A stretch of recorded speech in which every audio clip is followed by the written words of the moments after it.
We need to back up to some more Greek mathematical astronomy. Ptolemy wrote the Almagest. Ptolemy notes a lot of problems, like retrograde motion, the back and forth motion of the planets, the varying brightness of the planets.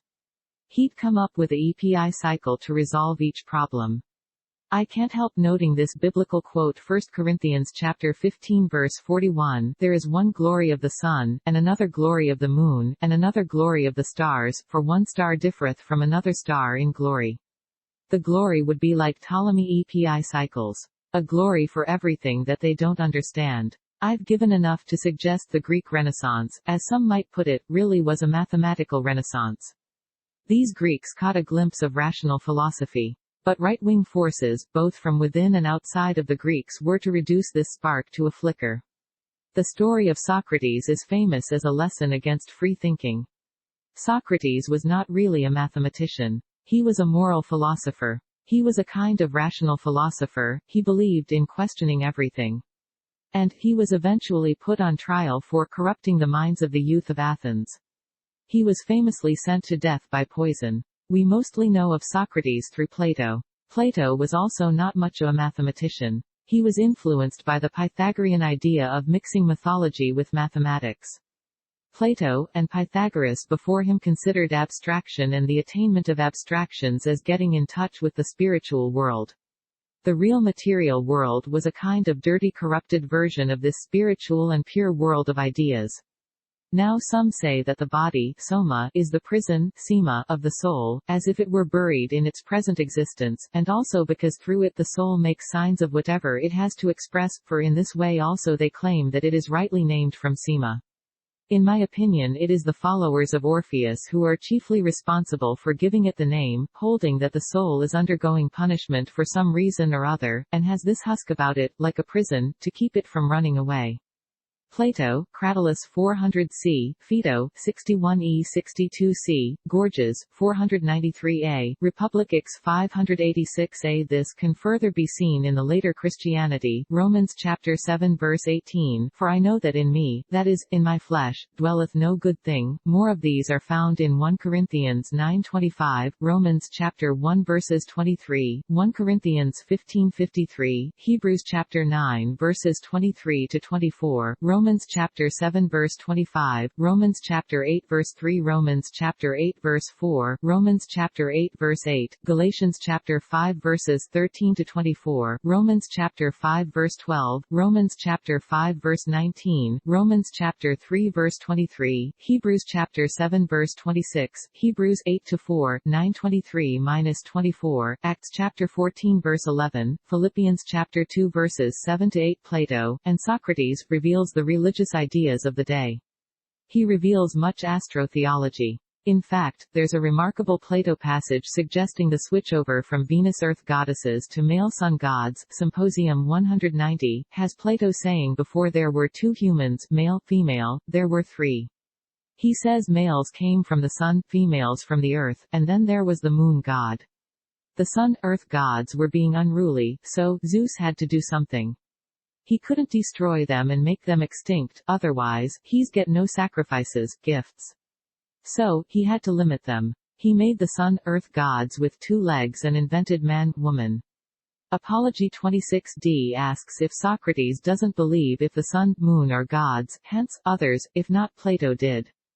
Laws, chapter 7 to 821 AD, we Greeks do the great gods, sun and moon, an injustice, if we don't understand their motions, wanderers, planets. Laws, chapter 12950d says the sun and other gods.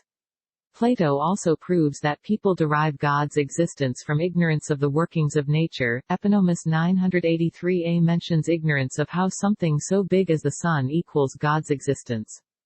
Plato's Republic was found amongst the catch of Gnostic Gospels of the Nag Hammadi Library in 1946.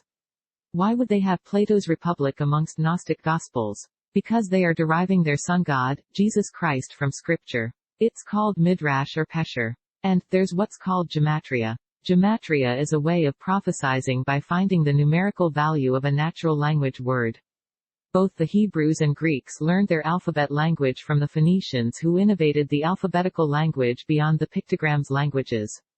Both the Hebrews and Greeks used the same alphabet characters for natural language and mathematics. A Philo of Alexandria who lived before, during, and after the supposed life of Jesus Christ, would try to derive his logos from both midrashing Plato and the Old Testament, and gematria. So, what Plato can be found in the New Testament? Plato's hell is Tartarus. Plato, Phaedo 113e. Curiously, the writer of 2 Peter says Tartarus at 2-4, keeping the soul unspotted. Plato Republic Book 10, 621 BC. Also found in Epistle of James chapter 1 verse 27, lake of fire. Plato, Phaedo, 113a. Also found in Revelation chapter 20 verse 10, and my favorite, believe and you will be saved. Plato Republic, Book 10, 621 BC. Also found in Luke chapter 8 verse 12. This is a mental trap, almost as bad as believe, or you'll go to hell. Not only would the mystics confuse mythology with mathematics, but those who are only interested in using mathematical science for political power and money would soon swamp the Greek light of reason.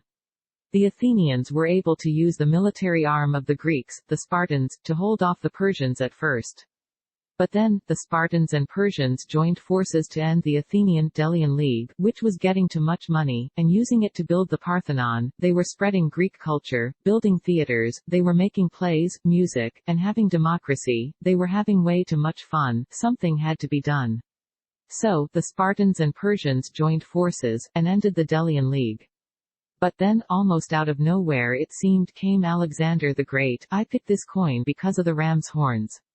Those who try to argue that Jesus Christ was just a sun god point to Jesus Christ as heralding the age of Pisces. They're talking about the precession of the equinoxes.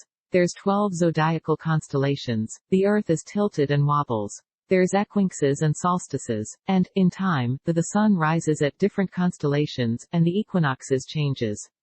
The pertinent constellations we worry about in human history are Aquarius, Pisces, Aries and Taurus. There's a Babylonian tablet, Mul, Apin. The Mul, Apin tablet shows which constellations appear at the equinoxes and solstices. It describes the paths of the constellations as the path of gods and Lil, Anu, gods mentioned the Epic of Gilgamesh. So, we know at least those gods were astrotheological, in fact, associated with the equinoxes and solstices. But, what about Jesus Christ? The suggestion is that Jesus Christ heralds the age of Pisces, the fishes, from the age of Aries, the ram. They further argue that Moses heralded the transition from the age of Taurus to the age of Aries. Some associate John the Baptist with Aquarius. This is the one part that I can't find a definitive statement about. I found a quote by Philo of Alexandria which almost proves it. And the sun, the ruler of the day, making 2 equinoxes every year, both in spring and autumn. The spring equinox in the constellation of Aries, Philo, on the Creation, chapter heading, XXXIV 116.